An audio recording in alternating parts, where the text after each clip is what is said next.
Ahanmagtada tabang malayang pitching semiba mapu ingtabagi sure mangal gi mapu ibungo asing basargagi pamal katangan thuiniba ibungo bu thamoi ting ne thagat sari loinana ngasi IPJIT ministry na sandok sariba YouTube channel asibu yengbi batabi de bakwai pumna mapu ikai khumjari ngasi su pudra laksani Khamnung Leibak haiba wari asigi taruk suba tangkak ngasi ki tangkak asina tamjari mapau Khamnung Leibak ki aseng basaktamda pap ki maikhu suba nupa ama loinana maruk ani matau karam norok taleram liba nupi lanabi nupi amana Khamnung Leibak asida kaya wana khangliba amadi norok talaiba nupa amana taibung pan bada lehauraba mahaki imung manungbu kaya ki matik khanjaba amadi masa nama yaudaba lai hairiba khudimuk singasi ngasi gi tangkak asidagi khangminarasi amadi ekhoi punna taminarasi hojik lobirasi Khamnung Leibak taruk suba tangkak Ishor gi wahina ekhoi da hai Romans chapter 6 verse 23 maramdi pap ki atomul di sibani toiga masung Ishor gi khudondi ekhoi ki Prabhu Jisu Krista da lomba naidana hingbani ꯑꯩꯈꯣꯏꯅ ꯃꯐꯝ ꯑꯗꯨꯗ ꯀꯨꯝꯊꯕ ꯃꯇꯝꯗ ꯑꯩꯉꯣꯟꯗ ꯆꯩꯅꯥ ꯑꯃꯗꯤ ꯑꯁꯤꯕ ꯑꯣꯏꯕꯒꯤ ꯍꯛꯊꯦꯡꯅꯕ ꯃꯑꯣꯡꯁꯤꯡ ꯑꯗꯨ ꯐꯥꯎꯔꯝꯃꯤ ꯑꯩꯅ ꯎꯈꯤꯕꯗꯨꯅ ꯑꯩꯕꯨ ꯌꯥꯝꯅ ꯀꯤꯍꯟꯈꯤ ꯅꯣꯔꯣꯛ ꯍꯥꯏꯕ ꯃꯐꯝ ꯑꯁꯤꯗ ꯃꯤꯑꯣꯏ ꯀꯌꯥ ꯀꯌꯥ ꯀꯞꯇꯨꯅ ꯂꯥꯎꯗꯨꯅ ꯂꯩꯔꯤꯕꯁꯤꯡ ꯑꯗꯨ ꯑꯩꯅ ꯈꯪꯂꯛꯂꯝꯃꯤ ꯃꯗꯨ ꯄꯨꯔꯥ ꯃꯝꯂꯝꯃꯤ ꯑꯗꯨꯕꯨ ꯄ꯭ꯔꯚꯨꯅ ꯃꯐꯝ ꯑꯗꯨꯗ ꯂꯩꯕꯅ ꯑꯃꯝꯕꯁꯤꯡ ꯑꯗꯨ ꯃꯥꯡꯈꯤꯔꯝꯃꯤ ꯃꯤꯑꯣꯏ ꯂꯤꯁꯤꯡ ꯂꯤꯁꯤꯡꯒꯤ ꯑꯥꯠꯃꯥꯁꯤꯡꯅ ꯃꯈꯣꯏꯕꯨ ꯃꯇꯦꯡ ꯄꯥꯡꯕꯤꯅꯕ ꯑꯃꯗꯤ ꯊꯧꯖꯥꯟꯕꯤꯅꯕ ꯀꯞ ꯂꯥꯎꯔꯤꯕꯁꯤꯡ ꯑꯗꯨ ꯑꯩꯈꯣꯏꯅ ꯎꯔꯝꯃꯤ ꯃꯈꯣꯏꯅ ꯄ꯭ꯔꯚꯨꯗ ꯃꯈꯣꯏꯕꯨ ꯃꯐꯝ ꯑꯗꯨꯗꯒꯤ ꯂꯧꯊꯣꯛꯄꯤꯌꯨ ꯍꯥꯏꯅ ꯀꯟꯅ ꯂꯥꯎꯖꯔꯝꯃꯤ ꯑꯩꯈꯣꯏꯁꯨ ꯊꯃꯣꯏꯗ ꯑꯆꯧꯕ ꯆꯩꯅꯥ ꯑꯃ ꯐꯥꯎꯔꯝꯃꯤ ꯃꯔꯝꯗꯤ ꯄ꯭ꯔꯚꯨꯅ ꯃꯈꯣꯏꯕꯨ ꯎꯕ ꯈꯨꯗꯤꯡ ꯃꯥꯒꯤ ꯊꯃꯣꯏꯗ ꯑꯁꯨꯛꯀꯤ ꯃꯇꯤꯛ ꯑꯋꯥꯕ ꯑꯃ ꯈꯥꯡꯂꯤ ꯍꯥꯏꯕ ꯑꯩꯈꯣꯏꯅ ꯈꯪꯂꯝꯃꯤ ꯃꯤꯑꯣꯏ ꯀꯌꯥꯅ ꯃꯈꯣꯏꯕꯨ ꯃꯐꯝ ꯑꯗꯨꯗꯒꯤ ꯃꯤꯅꯤꯠ ꯑꯃꯇꯪ ꯁꯦꯀꯦꯟ ꯑꯃꯇꯪ ꯂꯧꯊꯣꯛꯄꯤꯌꯨ ꯍꯥꯏꯅ ꯄ꯭ꯔꯚꯨꯗ ꯂꯥꯎꯖꯔꯝꯃꯤ ꯄ꯭ꯔꯚꯨꯅ ꯃꯈꯣꯏꯗ ꯍꯪꯂꯝꯃꯤ ꯅꯈꯣꯏ ꯀꯔꯤꯒꯤꯗꯃꯛ ꯃꯐꯝ ꯑꯁꯤꯗꯒꯤ ꯊꯣꯛꯅꯤꯡꯂꯤꯕꯅꯣ ꯃꯈꯣꯏꯅ ꯈꯨꯝꯂꯛꯈꯤ ꯃꯔꯝꯗꯤ ꯑꯩꯕꯨ ꯀꯟꯕꯤꯅꯕ ꯐꯪꯅꯅꯕꯅꯤ ꯑꯩ ꯄꯨꯛꯅꯤꯡ ꯍꯣꯡꯕ ꯄꯥꯝꯃꯤ ꯑꯗꯨꯒ ꯀꯟꯕꯤꯕ ꯐꯪꯅꯤꯡꯉꯤ ꯑꯗꯨꯝ ꯑꯣꯏꯅꯃꯛ ꯃꯈꯣꯏꯒꯤꯗꯃꯛ ꯌꯥꯝꯅ ꯊꯦꯡꯃꯟꯈꯤꯔꯝꯃꯤ ꯅꯨꯡꯁꯤꯔꯕ ꯃꯤꯌꯥꯝ ꯄꯨꯝꯅꯃꯛ ꯑꯩꯕꯨ ꯍꯧꯖꯤꯛ ꯄꯨꯛꯅꯤꯡ ꯆꯪꯅ ꯇꯥꯕꯤꯔꯤꯕ ꯄꯨꯝꯅꯃꯛ ꯑꯩꯈꯣꯏꯒꯤ ꯂꯣꯝꯅꯥꯏꯗꯕ ꯄꯟꯊꯨꯡ ꯑꯗꯨ ꯈꯟꯅꯅꯕꯒꯤ ꯑꯃꯠꯇ ꯉꯥꯏꯔꯕ ꯇꯥꯟꯖꯥ ꯑꯗꯨ ꯍꯧꯖꯤꯛ ꯑꯁꯤꯅꯤ ꯅꯈꯣꯏꯅ ꯂꯣꯝꯕ ꯅꯥꯏꯗꯕ ꯑꯔꯥꯟ ꯈꯨꯕꯝꯒꯤ ꯃꯐꯝ ꯑꯗꯨ ꯅꯠꯇ꯭ꯔꯒ ꯂꯣꯝꯕ ꯅꯥꯏꯗꯅ ꯋꯥꯌꯦꯜ ꯆꯩꯔꯥꯛ ꯐꯪꯂꯒꯗꯕ ꯃꯐꯝ ꯑꯅꯤ ꯑꯁꯤꯗꯒꯤ ꯑꯃ ꯈꯜꯂꯨ ꯑꯩꯈꯣꯏ ꯃꯈꯥ ꯇꯥꯅ ꯀꯨꯝꯊꯔꯝꯃꯤ ꯑꯩꯈꯣꯏꯅ ꯈꯣꯡꯅ ꯆꯠꯂꯤꯕ ꯂꯩꯃꯥꯏ ꯑꯗꯨ ꯃꯩꯅ ꯆꯥꯛꯊꯦꯛꯂꯝꯕ ꯑꯩꯅ ꯎꯔꯝꯃꯤ ꯂꯩꯈꯣꯝ ꯑꯃꯗꯤ ꯃꯩꯔꯤ ꯂꯩꯃꯥꯏ ꯑꯗꯨꯗꯒꯤ ꯊꯣꯔꯛꯂꯝꯃꯤ ꯃꯐꯝ ꯈꯨꯗꯤꯡꯗꯁꯨ ꯅꯝꯊꯤꯕ ꯃꯅꯝꯁꯨ ꯐꯥꯎꯔꯝꯃꯤ ꯐꯥꯎꯔꯤꯕ ꯅꯝꯊꯤꯕ ꯃꯅꯝꯁꯤꯡ ꯑꯃꯗꯤ ꯃꯤꯌꯥꯝꯁꯤꯡ ꯑꯗꯨꯒꯤ ꯂꯥꯎ ꯈꯣꯡꯕꯒꯤ ꯃꯈꯣꯜꯁꯤꯡ ꯑꯗꯨꯅ ꯑꯩꯈꯣꯏꯒꯤ ꯄꯨꯛ ꯃꯊꯛ ꯃꯈꯥ ꯑꯣꯟꯗꯨꯅ ꯑꯣꯟꯅꯤꯡꯕ ꯄꯣꯛꯂꯝꯃꯤ ꯑꯩꯈꯣꯏꯅ ꯑꯊꯥꯞꯄꯗ ꯅꯨꯄꯥ ꯑꯃ ꯃꯈ꯭ꯋꯥꯡꯒꯤ ꯁꯔꯨꯛꯅ ꯑꯆꯥꯛꯄ ꯃꯩꯒꯤ ꯂꯩꯈꯣꯝ ꯃꯅꯨꯡꯗ ꯂꯨꯞꯁꯤꯟꯗꯨꯅ ꯂꯩꯕ ꯎꯔꯝꯃꯤ ꯃꯍꯥꯛꯅ ꯃꯥꯒꯤ ꯄꯥꯝꯕꯣꯝ ꯑꯅꯤ ꯑꯗꯨ ꯁꯠꯇꯣꯛꯂꯛꯄ ꯈꯨꯗꯤꯡ ꯃꯥꯒꯤ ꯇꯣꯡꯁꯥꯁꯤꯡ ꯑꯗꯨ ꯁꯔꯨꯗꯒꯤ ꯆꯕꯥꯛ ꯆꯕꯥꯛ ꯀꯦꯟꯗꯨꯅ ꯂꯩꯈꯣꯝ ꯃꯅꯨꯡ ꯑꯗꯨꯗ ꯑꯃꯨꯛ ꯇꯥꯁꯤꯜꯂꯝꯃꯤ ꯑꯩꯈꯣꯏꯅ ꯃꯥꯒꯤ ꯍꯛꯆꯥꯡꯒꯤ ꯁꯔꯨ ꯄꯣꯂꯥꯡ ꯃꯅꯨꯡ ꯑꯗꯨꯗ ꯋꯥꯎꯊꯥꯅꯕ ꯃꯆꯨꯒꯤ ꯂꯩꯆꯤꯟ ꯅꯣꯡꯐꯥꯏ ꯊꯥꯡꯕ ꯎꯔꯝꯃꯤ ꯃꯔꯝ ꯑꯁꯤꯅ ꯃꯗꯨ ꯀꯔꯤꯅꯣ ꯍꯥꯏꯅ ꯑꯩꯈꯣꯏꯅ ꯄ꯭ꯔꯚꯨꯗ ꯍꯪꯂꯝꯃꯤ ꯑꯁꯤꯒꯨꯝꯕ ꯃꯑꯣꯡꯗ ꯂꯩꯆꯤꯟ ꯅꯣꯡꯐꯥꯏ ꯊꯥꯡꯕ ꯑꯁꯤ ꯅꯔꯣꯛꯇ ꯂꯩꯕ ꯃꯤꯑꯣꯏ ꯈꯨꯗꯤꯡꯃꯛꯇ ꯇꯧꯔꯝꯃꯤ ꯄ꯭ꯔꯚꯨꯅ ꯃꯗꯨ ꯑꯩꯈꯣꯏꯗ ꯇꯥꯛꯄꯤꯈꯤ ꯃꯗꯨꯗꯤ ꯍꯥꯏꯔꯤꯕ ꯑꯗꯨ ꯄꯥꯞꯀꯤ ꯍꯛꯆꯥꯡ ꯃꯅꯨꯡꯗ ꯐꯥꯖꯤꯟꯈ꯭ꯔꯕ ꯃꯈꯣꯏꯒꯤ ꯊꯋꯥꯏꯁꯤꯡꯅꯤ Revelation chapter 14 verse 11 ꯑꯗꯨꯗ ꯏꯔꯤꯕꯗꯨꯒꯨꯝꯅ ꯑꯃꯁꯨꯡ ꯃꯈꯣꯏꯕꯨ ꯋꯥꯍꯟꯕꯒꯤ ꯃꯩꯈꯨ ꯑꯗꯨ ꯂꯣꯝꯕ ꯅꯥꯏꯗꯅ ꯀꯥꯈꯠꯂꯤ ꯑꯗꯨꯒ ꯁꯥ ꯑꯗꯨꯕꯨ ꯑꯃꯁꯨꯡ ꯃꯥꯒꯤ ꯃꯨꯔꯇꯤꯒꯤ ꯈꯨꯔꯨꯝꯕꯁꯤꯡꯅꯁꯨ ꯃꯥꯒꯤ ꯃꯤꯡꯒꯤ ꯈꯨꯗꯝ ꯐꯪꯕ ꯀꯅꯥꯒꯨꯝꯕꯅꯁꯨ ꯃꯈꯣꯏꯅ ꯑꯍꯤꯡ ꯅꯨꯡꯊꯤꯜ ꯏꯄꯣꯠ ꯄꯣꯊꯥꯗꯦ ꯑꯩꯈꯣꯏ ꯍꯤꯔꯝ ꯀꯌꯥꯃꯔꯨꯝ ꯈꯪꯕ ꯍꯧꯔꯛꯂꯝꯃꯤ ꯃꯈꯣꯏꯁꯤꯡ ꯑꯁꯤ ꯄ꯭ꯔꯤꯊꯤꯕꯤꯗ ꯑꯩꯈꯣꯏꯅ ꯊꯧꯋꯥ ꯁꯥꯔꯨꯗꯦ ꯑꯃꯗꯤ ꯈꯪꯂꯛꯇꯕꯅꯅꯤ ꯑꯩꯈꯣꯏꯅ ꯈ꯭ꯋꯥꯏꯗꯒꯤ ꯃꯔꯨ ꯑꯣꯏꯅ ꯈꯪꯕ ꯍꯧꯈꯤꯕ ꯑꯗꯨꯗꯤ ꯑꯩꯈꯣꯏꯒꯤ ꯄꯨꯟꯁꯤꯅ ꯇꯥꯏꯕꯪꯄꯥꯟꯗ ꯂꯩꯔꯤꯉꯩꯗ ꯑꯩꯈꯣꯏꯅ ꯂꯣꯝꯕ ꯅꯥꯏꯗꯅ ꯂꯩꯔꯨꯒꯗꯕ ꯃꯐꯝ ꯑꯗꯨ ꯂꯦꯞꯀꯗꯕꯅꯤ ꯍꯥꯏꯕ ꯈ꯭ꯋꯥꯏꯗꯒꯤ ꯁꯦꯡꯕ ꯄꯥꯎꯖꯦꯜ ꯑꯁꯤꯅꯤ ꯑꯩꯈꯣꯏꯅ ꯄ꯭ꯔꯚꯨꯒꯤ ꯈꯨꯠꯁꯝꯗꯅ ꯑꯁꯨꯝ ꯆꯠꯂꯛꯄꯗ ꯑꯩꯈꯣꯏ ꯈꯪꯂꯛꯈꯤ ꯃꯗꯨꯗꯤ ꯅꯣꯔꯣꯛ ꯍꯥꯏꯕ ꯃꯐꯝ ꯑꯁꯤꯗ ꯃꯈꯜ ꯃꯈꯥꯒꯤ ꯊꯥꯛ ꯅꯥꯏꯕ ꯑꯋꯥ ꯑꯅꯥꯁꯤꯡꯒ ꯂꯣꯏꯅꯅ ꯇꯣꯉꯥꯟ ꯇꯣꯉꯥꯟꯕ ꯃꯐꯝꯁꯤꯡ ꯂꯩ ꯑꯩꯈꯣꯏꯅ bandi sang kayamarum ka khaiduktuna thamba aduga madugi manungdana sathina otnai bege awaba khangliba atma kaya phajinduna thamba mafam amada lakname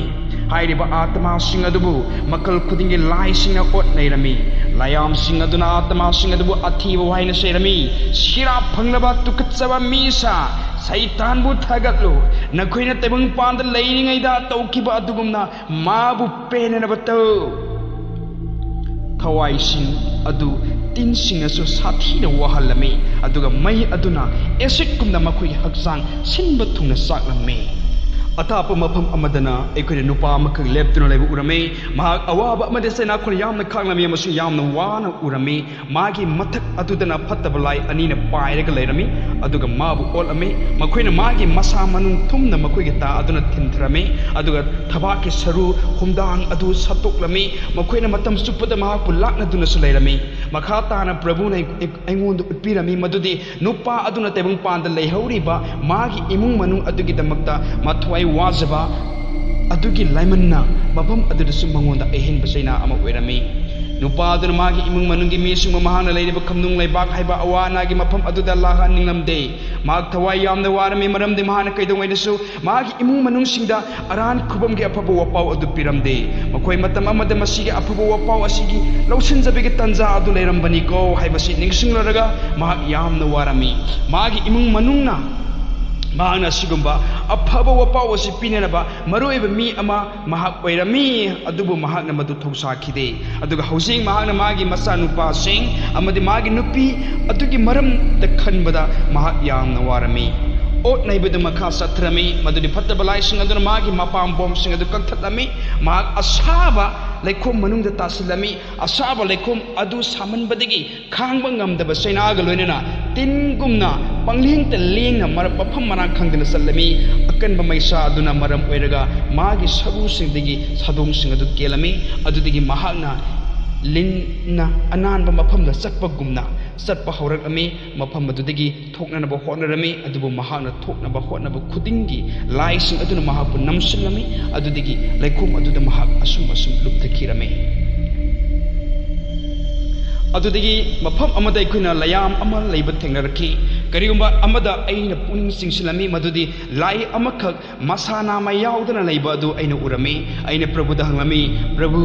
karigino ma sika lai amasina masana ma yaudribasi prabhu na hairaki madugi lai amadu prithibide kariguma pandam amagidamak tharakhibani adubu magi mathau adu mana pangthoklamdre aduga mahakpu isorgi manai amana norokta tantharaki adudagi shaitan laktuna mahakpu dandi pirami amasung magi masana ma kakthakibani adudagi ekoina pap taki madudi Christian ama oina ekoina laisingba amasung makhoibu leibak makhoi leibakpu jisugi mingda tanthoknabagi pangal amasung sakti ekoida lei nungsiraba marupsing asugma wai sing asiba hojik pungning sangna tari bising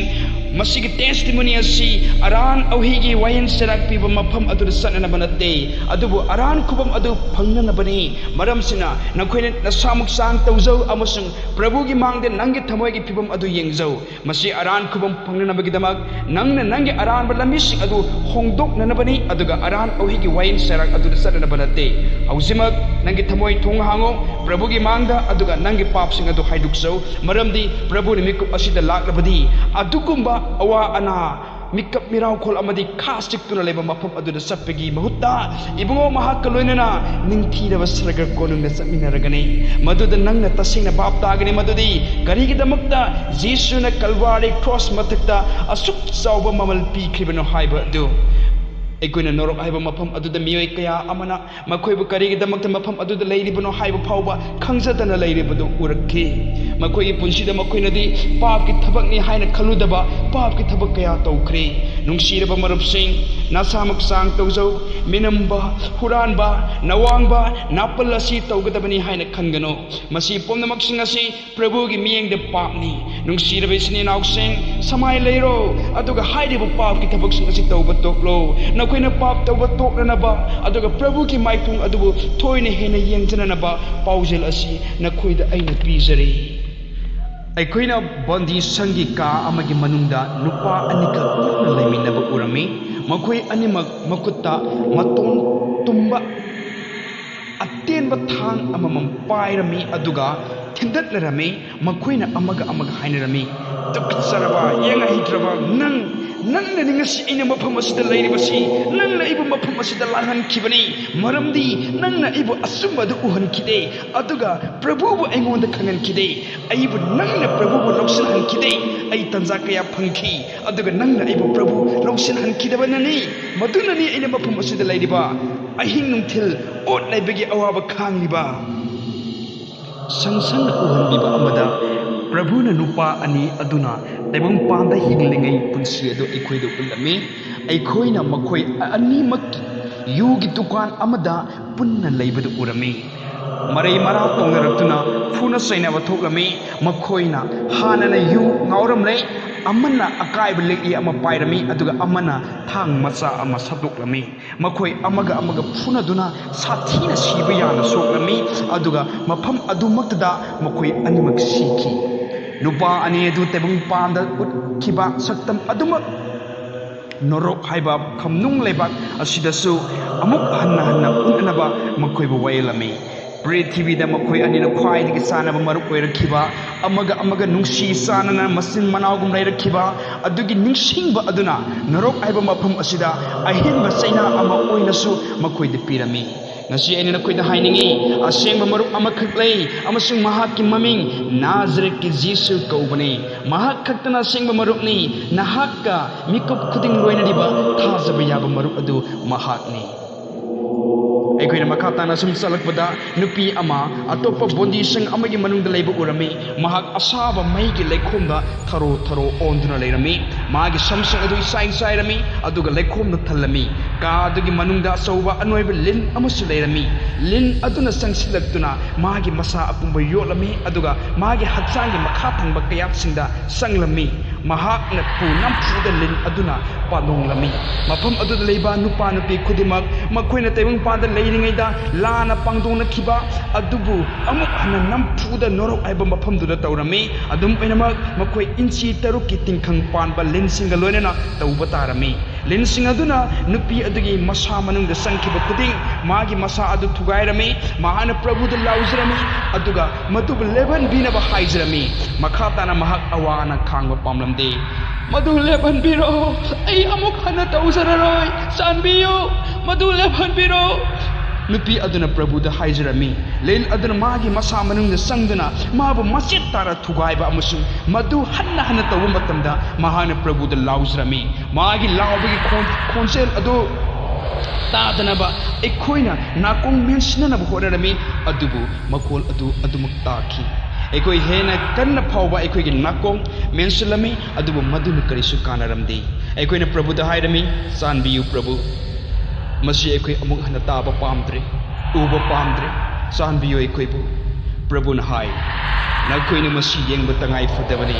ꯃꯔꯝꯁꯤꯅ ꯅꯈꯣꯏꯅ ꯑꯇꯩꯁꯤꯡꯗ ꯇꯝꯃꯨ ꯃꯔꯝꯗꯤ ꯑꯩꯒꯤ ꯃꯤꯁꯤꯡꯕꯨ ꯃꯆꯦꯠ ꯇꯥꯅ ꯃꯥꯡꯍꯟꯕꯤꯔꯤ ꯑꯩꯒꯤ ꯃꯤꯁꯤꯡꯅ ꯑꯁꯨꯝ ꯑꯔꯥꯟ ꯈꯨꯕꯝ ꯑꯗꯨꯕꯨ ꯑꯃꯗꯤ ꯑꯔꯥꯟ ꯈꯨꯕꯝ ꯐꯪꯅꯅꯕ ꯑꯆꯨꯝꯕ ꯂꯝꯕꯤ ꯑꯗꯨꯕꯨ ꯊꯧꯑꯣꯏꯗꯔꯤ ꯑꯩꯈꯣꯏ ꯃꯈꯥ ꯇꯥꯅ ꯆꯠꯂꯝꯃꯤ ꯑꯗꯨꯒ ꯌꯥꯝꯅ ꯀꯤꯕ ꯐꯪꯕ ꯆꯥꯎꯕ ꯃꯩꯔꯤ ꯊꯣꯛꯅ ꯆꯥꯛꯂꯤꯕ ꯃꯩꯒꯤ ꯄꯥꯠ ꯃꯌꯥꯏꯗꯅ ꯃꯤꯑꯣꯏ ꯂꯤꯁꯤꯡ ꯂꯩꯕ ꯑꯃ ꯑꯩꯈꯣꯏꯅ ꯎꯔꯝꯃꯤ ꯃꯈꯣꯏꯅ ꯃꯈꯨꯠ ꯍꯥꯏꯗꯅ ꯃꯇꯦꯡ ꯄꯥꯡꯕꯤꯅꯕ ꯍꯥꯏꯖꯔꯝꯃꯤ ꯑꯗꯨꯕꯨ ꯃꯐꯝ ꯑꯗꯨꯗ ꯐꯠꯇꯕ ꯂꯥꯏ ꯀꯌꯥꯃꯔꯣꯝꯅ ꯑꯩꯈꯣꯏ ꯄꯥꯏꯗꯨꯅ ꯂꯩꯔꯝꯃꯤ ꯍꯥꯏꯔꯤꯕ ꯐꯠꯇꯕ ꯂꯥꯏꯁꯤꯡ ꯑꯁꯤꯅ ꯄꯥꯠ ꯑꯗꯨꯗ ꯂꯩꯔꯤꯕ ꯃꯩꯅ ꯆꯥꯛꯂꯤꯕ ꯃꯤꯁꯤꯡ ꯑꯗꯨꯕꯨ ꯊꯤꯟꯗꯠꯇꯨꯅ ꯁꯣꯛꯍꯟꯅꯅꯕ ꯑꯦꯁꯀꯨꯝꯅ ꯈꯣꯏꯕ ꯑꯊꯧꯕ ꯇꯥ ꯗꯣꯟ ꯄꯥꯏꯕ ꯇꯥꯁꯤꯡ ꯁꯤꯖꯤꯟꯅꯔꯝꯃꯤ ꯂꯥꯏꯁꯤꯡ ꯑꯗꯨꯅ ꯀꯔꯦꯝꯅꯗꯨꯅ ꯑꯊꯤꯕ ꯋꯥꯍꯩꯁꯤꯡꯅ ꯃꯤꯁꯤꯡ ꯑꯗꯨꯗ ꯆꯩꯔꯝꯃꯤ ꯇꯨꯀꯠꯆꯔꯕ ꯌꯦꯡꯍꯩꯗ꯭ꯔꯕ ꯃꯤꯁꯥ ꯍꯧꯖꯤꯛ ꯅꯈꯣꯏꯅ ꯁꯩꯇꯥꯟꯕꯨ ꯈꯨꯔꯨꯝꯒꯗꯕꯅꯤ ꯃꯥꯕꯨ ꯊꯥꯒꯠꯂꯨ ꯃꯥꯕꯨ ꯅꯈꯣꯏꯅ ꯄ꯭ꯔꯤꯊꯤꯕꯤꯗ ꯂꯩꯔꯤꯉꯩꯗ ꯇꯧꯈꯤꯕꯗꯨꯒꯨꯝꯅ ꯃꯐꯝ ꯑꯗꯨꯗ ꯃꯤꯑꯣꯏ ꯂꯤꯁꯤꯡ ꯂꯩꯔꯝꯃꯤ ꯑꯩꯈꯣꯏ ꯌꯥꯝꯅ ꯀꯤꯔꯝꯃꯤ ꯑꯩꯈꯣꯏꯒꯤ ꯄꯨꯛꯅꯤꯡꯗ ꯐꯥꯎꯈꯤ ꯃꯗꯨꯗꯤ ꯀꯔꯤꯒꯨꯝꯕ ꯑꯩꯈꯣꯏꯅ ꯄ꯭ꯔꯚꯨꯒꯤ ꯈꯨꯠ ꯑꯗꯨ ꯄꯥꯏꯔꯝꯗ꯭ꯔꯕꯗꯤ ꯑꯩꯈꯣꯏ ꯃꯗꯨꯒꯤ ꯑꯀꯤꯕꯅ ꯊꯜꯂꯕ ꯃꯐꯝ ꯑꯗꯨꯗ ꯂꯩꯍꯧꯔꯝꯒꯅꯤ ꯑꯩꯈꯣꯏꯒꯤ ꯄꯨꯛꯅꯤꯡꯗ ꯐꯥꯎꯔꯤꯕ ꯄꯣꯠꯁꯤꯡ ꯑꯗꯨꯅ ꯑꯩꯈꯣꯏꯕꯨ ꯁꯥꯊꯤꯅ ꯀꯤꯕ ꯄꯣꯛꯍꯜꯂꯝꯃꯤ ꯃꯇꯥꯡ ꯑꯁꯤꯗ IPJIT ꯃꯤꯅꯤꯁꯇ꯭ꯔꯤꯅ ꯁꯟꯗꯣꯛꯆꯔꯤꯕ ꯑꯁꯦꯡꯕ ꯇꯦꯁꯇꯤꯃꯣꯅꯤꯗ ꯌꯨꯝꯐꯝ ꯑꯣꯏꯕ ꯈꯝꯅꯨꯡ ꯂꯩꯕꯥꯛ ꯍꯥꯏꯕ ꯋꯥꯔꯤ ꯑꯁꯤꯒꯤ 6ꯁꯨꯕ ꯇꯥꯡꯀꯛ ꯂꯣꯏꯁꯤꯟꯖꯔꯦ ꯃꯊꯪꯗ ꯑꯃꯨꯛ ꯄꯨꯗꯨꯅ ꯂꯥꯛꯆꯒꯦ ꯋꯥꯔꯤ ꯑꯁꯤꯒꯤ ꯑꯔꯣꯏꯕ ꯇꯥꯡꯀꯛ 8ꯁꯨꯕ ꯇꯥꯡꯀꯛ ꯉꯁꯤꯒꯤꯗꯃꯛꯇꯗꯤ ꯀꯥꯏꯅꯅꯕꯒꯤ ꯌꯥꯊꯪ ꯅꯤꯖꯔꯤ